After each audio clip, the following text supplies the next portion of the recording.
بسم اللہ الرحمن الرحیم صلی اللہ علیہ حبیبہ محمد وآلہ وسلم۔ السلام علیکم ورحمۃ اللہ وبرکاتہ۔ آج کی اس ویڈیو میں دو موضوع کور کروں گا۔ آج کا موضوع ہے ایک پرہیز کی اہمیت اور جو ہم جلالی چیزیں استعمال کرتے ہیں ان کا حق کیا ہے اور کس طریقے سے وہ ہمارے اندر اثرات منفی پیدا کرتی ہیں۔ آج کا دور ایسا ہے کہ ہم بہت زیادہ چیزیں ایسی استعمال کر رہے ہیں کہ جن کا پتہ ہی نہیں، باہر کی چیزیں، لوگوں کے ہاتھوں کی بنی ہوئی چیزیں جو ہماری روحانیت پہ بہت زیادہ اثر انداز ہوتی ہیں۔ حضرت مجدد الافسانی رحمۃ اللہ علیہ کے صاحبزادے حضرت معصوم شاہ رحمۃ اللہ علیہ کے حضور نے ایک مرتبہ حضرت مجدد الافسانی رحمۃ اللہ علیہ مسجد میں نماز پڑھنے گئے، ساتھ میں آپ کے صاحبزادے بھی گئے معصوم شاہ رحمۃ اللہ علیہ۔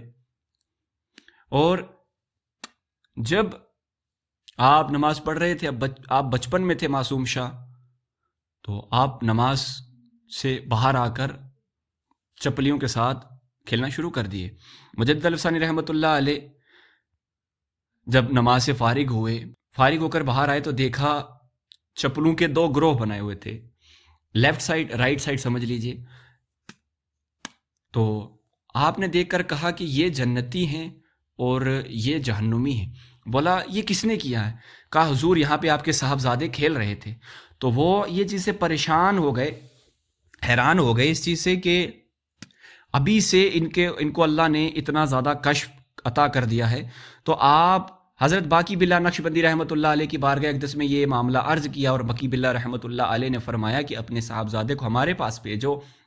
اور جب آپ رحمۃ اللہ علیہ نے یہی کام کیا تو آپ رحمۃ اللہ علیہ نے اپنے مریدوں کو فرمایا جاؤ فلاں شخص کے پاس اسے لے کر جاؤ، فلاں شخص کے پاس اسے لے کر جاؤ، اس کے ہاتھوں کا بنا ہوا کھانا کھلاؤ۔ تو جب یہ معاملہ کیا تو ان کا جو کشف کا معاملہ تھا وہ رک گیا۔ یہ مسئلہ تھا اس چیز کا کہ ایک شخص تقوی اختیار کیا ہوتا، اس کے ہاتھ کا بنا ہوا کھانا بھی آپ کے لیے باعث برکت ہے۔ ایک شخص وہ ہے جو ہر وقت عبادت میں رہتا ہے، اللہ کی یاد میں رہتا ہے، اس کے ہاتھ سے دی ہوئی ہر چیز آپ کے لیے باعث برکت ہوگی، کیونکہ وہ اللہ کا ولی ہے، اللہ کا دوست ہے اور ایک کامل مومن ہے، کامل انسان ہے۔ اور وہیں پر کچھ لوگ ایسے ہوتے ہیں کہ مثال کے طور پر ہم غیر مذہبوں کی بات کریں گے جو بالکل اللہ کی کلام سے دور ہیں، کافی زیادہ چیزوں سے وہ دور رہتے ہیں، تو ان کے ہاتھ کا بنا ہوا کھانا ہمارے لیے کئی مرتبہ ہماری روحانیت کو نقصان پہنچا دیتا ہے۔ آج کا موضوع ہے کہ روحانیت میں صوفیاء کرام بزرگان دین آخر پرہیز کیوں کراتے ہیں، خود بھی کیوں کرتے ہیں آخرکار وہ پرہیز۔ گھر کے اندر جو چیزیں بنائی جاتی ہے ان میں بھی کھانے پینے میں آتا ہے، اور باہر کی چیزیں بھی پرہیز میں ہی آتی ہیں، جیسے آج کا معاملہ ہے پیزا، برگرز اینڈ آل، جتنی چیزیں ہیں یہ تمام چیزیں آتی ہیں۔ آخر بزرگوں نے ہمیں اتنا زیادہ پرہیز پہ زور کیوں دیا ہے؟ روحانیت میں اس کا کیا معاملہ ہے اور کس طریقے سے یہ ہماری روحانیت کو اثر کرتے ہیں؟ یہ میں نے جو آپ نے مشہور قصہ سنا، اس میں آپ کو کیا سمجھ میں آیا کہ متقی شخص اگر ایک کشف، جس کے پاس کشف ہے، وہ شخص کسی ایسے کے ہاتھ کا بنا ہوا کھانا کھاتا ہے کہ جس کی جو روحانی تاثیر ہے، جس کا باطن بالکل اندھیرے میں ہے، تو اس باطن کی اس کا جو کھانا بنا ہے اس پر اثر ہوتا ہے۔ اسی طریقے سے جب ہم گوشت استعمال کرتے ہیں، جسے ہم پرہیز جلالی کہتے ہیں اور پرہیز جمالی کہتے ہیں، جو بزرگان دین اولیاء کاملین اپنی زندگیوں میں جنہوں نے اختیار کیا، تقوی میں یہ چیزیں بھی آتی ہیں۔ آخرکار ان چیزوں سے پرہیز کرایا کیوں جاتا ہے؟ اس کی وجہ یہی ہے کہ ان کے اندر کچھ منفی اثرات بھی چھپے ہوئے ہوتے ہیں۔ جیسے ہم چکن کی بات کریں گے، مرغ کی بات کریں گے تو اس کے اندر کچھ منفی اثرات رہتے ہیں۔ اب مثال کے طور پہ ہم شہوت کی بات کریں گے تو جو اسے زیادہ سے زیادہ استعمال کرتا ہے اس کے اندر ایک چیز کی غلبہ پایا جائے گا، وہ ہوگی شہوت۔ اس کے اندر شہوت بہت زیادہ بھڑکے گی، لالچ بہت زیادہ ہو جائے گی اس کے اندر، اور سستی بھی اس کے اندر آنا شروع ہو جائے گی۔ اس لیے زیادہ کھانے سے بھی پرہیز کیا جاتا ہے اور زیادہ بولنے سے بھی پرہیز کروایا جاتا ہے۔ تو پرہیز کی روحانیت میں بہت زیادہ اہمیت ہے۔ اب ہم بات کر لیتے ہیں اس چیز پر کہ آخرکار جو چیزیں ہم قربان کرتے ہیں وہ کس طریقے سے، ان کا مقصد کیا ہے، کیا معاملہ ہے۔ جو چیز بھی ہم استعمال کر رہے ہیں اگر وہ تعداد سے زیادہ استعمال کرتے ہیں تو الٹا اثر ہوتا ہے، اور روحانیت میں ہمیں ہلکا ہونا ہے بوجھ سے، نہ کہ بھاری ہونا ہے۔ جب ہم ایک بھاری غذا، جلالی غذا کو کھاتے ہیں تو اس کا بھار بھی ہمارے جسم پر اور ہمارے باطن پر، ظاہر اور باطن دونوں پر اثر ہوتا ہے۔ جیسے میٹ، انڈا، مچھلی، گوشت، چکن وغیرہ، یہ جتنی چیزیں ہیں ان کے ساتھ ساتھ ان کے منفی اثرات بھی ہمیں ملتے ہیں۔ جیسے ظاہری طور پر ان سے ہمیں طاقت فراہم ہوتی ہے، غذا ملتی ہے، ویسے باطنی طور پر بھی ان سے کچھ ہماری زندگی پہ اثر ہوتے ہیں، کیونکہ جو ان کے اندر منفی اثرات ہوتے ہیں وہ ہمارے اندر منتقل ہوتے ہیں۔ کس طریقے سے منتقل ہوتے ہیں اور کس طریقے سے یہ ہمیں فائدہ بھی پہنچاتی ہیں؟ اللہ پاک قرآن کریم میں ارشاد فرماتا ہے کہ نہ ان کا گوشت اور نہ ہی ان کا خون مجھ تک پہنچتا ہے، بلکہ پہنچتا ہے تمہارا تقویٰ۔ یعنی ان کے گوشت اور خون اللہ تک نہیں پہنچتے، بلکہ پہنچتا ہے تمہارا تقویٰ۔ تو اب تقویٰ کیا ہے؟ یہی ہے کہ پرہیز کرو، بری باتوں سے، برے کاموں سے، گناہوں والی زندگی سے آپ پرہیز کرو۔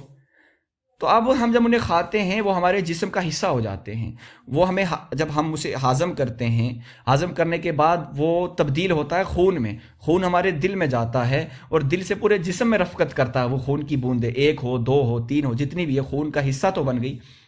اب ان کا یہی ہے کہ ان کو ہمارے فائدے کے لیے پیدا کیا اللہ نے، مرغ کو، ہر حلال چیز کو ہمارے فائدے کے لیے پیدا کیا، لیکن ان کے ساتھ ان کے منفی اثرات نہ آ جائیں اس وجہ سے صوفیہ پرہیز کرواتے ہیں۔ اللہ فرما رہا ہے ہر چیز کو میں نے تمہارے لیے پیدا کیا ہے، تمام عالمین، اے انسان میں نے تجھے پیدا کیا ہے میرے لیے، اور تمام جہانوں کو بنایا ہے تیرے لیے اور میری معرفت کے لیے۔ تو جب ہم یہ چیز استعمال کرتے ہیں تو ہم یہ چیز اس چیز سے نہ خوف کھائیں کہ یار ہم نے اسے کر دیا، ہمیں بڑا ترس آ رہا ہے یہ وغیرہ۔ یہ ہماری جو نیت ہے، ہم اللہ کی بارگاہ میں قربان کرتے ہیں جب کسی چیز کو، تو ہماری نیت دیکھی جاتی ہے، اور اس کے بعد قربان کرنے کے بعد جو ہمیں اختیار کرنا ہوتا ہے وہ تقویٰ، یعنی جو اس سے ہمیں طاقت ملے گی اس سے ہم اللہ کی عبادت کریں، اللہ کے ذکر میں زیادہ سے زیادہ بیٹھیں، زیادہ سے زیادہ حقوق العباد ادا کریں، حقوق اللہ میں ہم تھوڑا توجہ کریں، مراقبے کریں، مشاہدات کریں، مجاہدات کریں۔ ہم نے غذا کھائی، اس سے جو ہمیں طاقت ملی، اس طاقت کو ہم اللہ کی راہ میں کمال تک پہنچنے کے لیے استعمال کریں، یعنی اللہ کی راہ میں ہم کمال تک پہنچنے کے لیے اس طاقت کو استعمال کریں۔ اب دیکھیں وہ کیا تھی، وہ اشرف المخلوقات نہیں تھی، لیکن جب آپ کے جسم میں آیا وہ خون، جب آپ نے تقویٰ اختیار کیا، اللہ کہتا مجھ تک تقویٰ پہنچتا، جب آپ نے تقویٰ اختیار کیا اس تقوی کی وجہ سے وہ جو خون تھا وہ پاک ہو گیا۔ اس کی آپ کو نفی کرنی ہے، ہر آنے والی چیز کی آپ کو نفی کرنی ہے، کھا رہے ہیں جو چیز اس کی نفی کرنی ہے، جو پی رہے ہیں اس کی نفی کرنی ہے، جو بول رہے ہیں اس لفظ کی نفی کرنی ہے، جو سوچ رہے ہیں اس لفظ کی نفی کرنی ہے، ہر چیز کی نفی کرنی ہے، کیونکہ آپ کے باطن پہ ہر چیز کا اثر ہوتا ہے۔ ہمارے کھانے کا ہمارے ظاہر اور باطن دونوں پہ اثر ہوتا ہے، ہمارے بولنے کا ظاہر اور باطن پہ اثر ہوتا ہے، ہمارے سوچنے کا ظاہر اور باطن پہ اثر ہوتا ہے، سوچنے سے عمل، عمل سے عادت، عادت سے کریکٹر، کریکٹر سے پوری زندگی تباہ ہو جاتی ہے پھر بندے کی۔